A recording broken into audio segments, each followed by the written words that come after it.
അങ്ങനെ ഞങ്ങളുടെ പെമ്പിള്ളാരുടെ കല്യാണം ഇങ്ങ് എത്താറായി ഗൈസ്. ഓഗസ്റ്റിലാണ് കല്യാണം. ഇപ്പോൾ പണ്ടത്തെ പോലെയൊന്നും അല്ലല്ലോ, കല്യാണങ്ങൾക്ക് ഒരുപാട് ഫംഗ്ഷനുകളും ചടങ്ങുകളും ഒക്കെ ഉള്ളതുകൊണ്ട് ഒരുപാട് ഡ്രസ്സും കാര്യങ്ങളൊക്കെ വേണമല്ലോ. അപ്പോൾ എല്ലാ കാര്യങ്ങളും നേരത്തെ കാലത്തൊക്കെ റെഡിയാക്കി വെക്കാമെന്ന് കരുതി വെഡിങ് കളക്ഷനെ കുറിച്ചൊക്കെ അറിയുന്നതിന് വേണ്ടി ഞങ്ങൾ ഒരുപാട് കടകളിൽ ഇങ്ങനെ കയറി ഇറങ്ങുന്നുണ്ട്. ആ കൂടുതൽ അടൂർ പുളിമൂട്ടിലും എത്തി. പുതിയ കടയാണല്ലോ, അവിടുത്തെ കളക്ഷൻസൊക്കെ അറിയാമെന്ന് വിചാരിച്ചാണ് പോയത്, അല്ല വെഡിങ് പർച്ചേസിനായിട്ട് പോയതൊന്നും അല്ല. അതുകൊണ്ട് ഞങ്ങൾ 4 പേര് മാത്രമേ പോയിട്ടുള്ളൂ, വീട്ടിൽ നിന്ന് വേറെ ആരും വന്നിട്ടില്ല. ചെന്നപാട് ഞങ്ങൾ കല്യാണ സാരി വേണമെന്നോ കല്യാണ സാരി പർച്ചേസിന് വന്നാന്നും പറഞ്ഞില്ല. ഗസ്റ്റ് അപ്പിയറൻസിന് പറ്റുന്ന ബഡ്ജറ്റ് ഫ്രണ്ട്ലി ആയിട്ടുള്ള സാരി കാണിക്കാൻ പറഞ്ഞു. അങ്ങനെ കുറേ സാരികളൊക്കെ അവർ കാണിച്ചു. രണ്ടുപേരും അവർക്ക് ഓരോ കളർ മനസ്സിൽ കരുതിക്കൊണ്ടാണ് വന്നത്. അതുകൊണ്ട് ഇഷ്ടപ്പെട്ട കളറൊക്കെ കണ്ടപ്പോൾ അവർ ട്രൈ ചെയ്ത് നോക്കി. ബ്രൊക്കേ ടൈപ്പ് സാരി ഒന്നും അവർക്ക് വേണ്ട, സിമ്പിൾ സാരികളാണ് അവർ നോക്കുന്നത്, സിമ്പിൾ ലുക്കാണ് നോക്കുന്നതെന്ന് പറഞ്ഞുകൊണ്ടാണ് ഇത്തരം സാരികളൊക്കെ നോക്കിയത്. അപ്പോൾ അവർക്ക് ഇഷ്ടപ്പെട്ട 2 സാരി ഞങ്ങൾ എന്തായാലും വാങ്ങിയിട്ടുണ്ട്.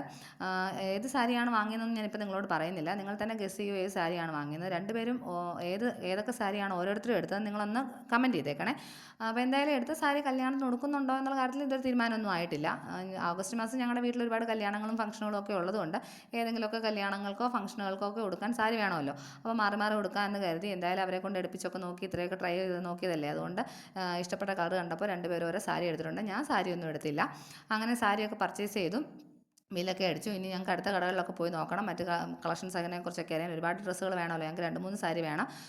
ചെറുക്കൻ്റെ വീട്ടിൽ നിന്നും ഒക്കെ സാരി എടുക്കുന്നുണ്ട്, എങ്ങനെയുണ്ടെന്ന് അറിയാൻ വേണ്ടിയാണ് പോയത്. അപ്പോൾ അടുത്ത വീഡിയോയുമായി ഞാൻ ഉടനെ വരുന്നതായിരിക്കും. Okay, by.